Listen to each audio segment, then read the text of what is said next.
मंजिरी, तुझ्या काकांचा फोन आहे.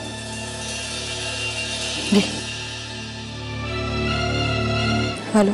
हाय मंजिरी, कशी आहेस? आता सासूबाई कौतुक करत होते तुझं. म्हणलं तुझा संसार बघायला यायलाच पाहिजे. दादा मुंबईला गेलाय कामासाठी, मी गोव्यात होतो. आज पुण्याला जाता जाता कोल्हापूरला थांबणार आहे. आहेस ना? जावई बापूंना पण भेटीन. हॅलो हॅलो मंजिरी,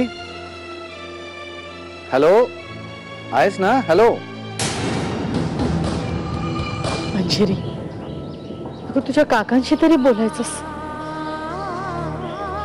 मंजिरी बाळा, ऐक माझं. अगं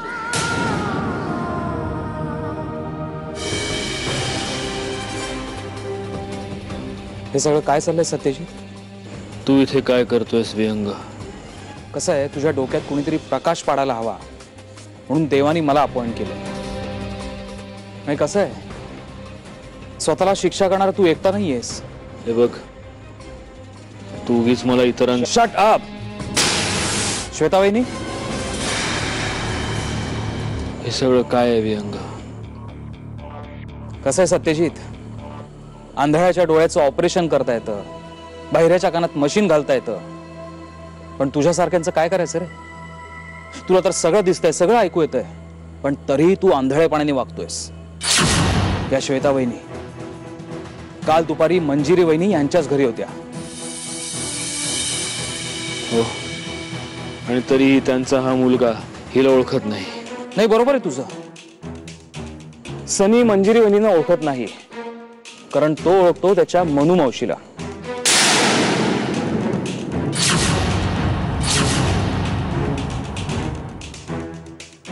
सनी बेटा इकडे ये.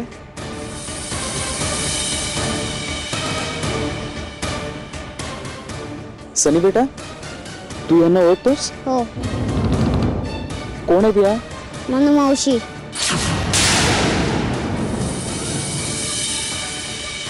काल दुपारी ह्या तुमच्या घरी आल्या होत्या? हो. Good boy. जा.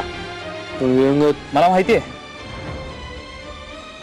तुला पुराव्यांची भाषा कळते ना सत्यजित.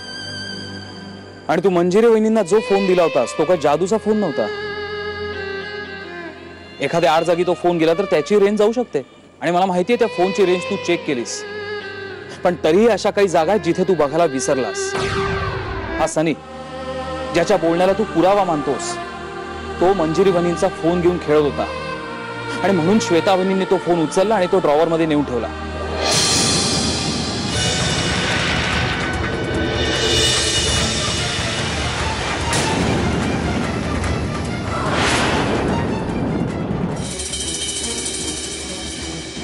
तुम्ही असे अचानक. बसा ना, बसा. हो. ए मंजिरी, उठ ना, उठ ना मंजिरी. मला तू साधी माफी मागू दिली नाहीस मगाशी.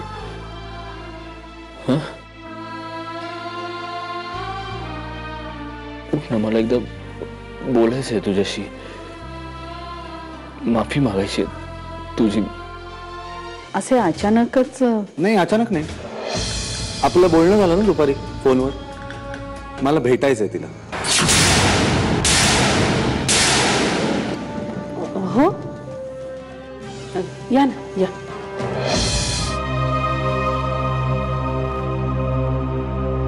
आता बरं वाटेल तिला.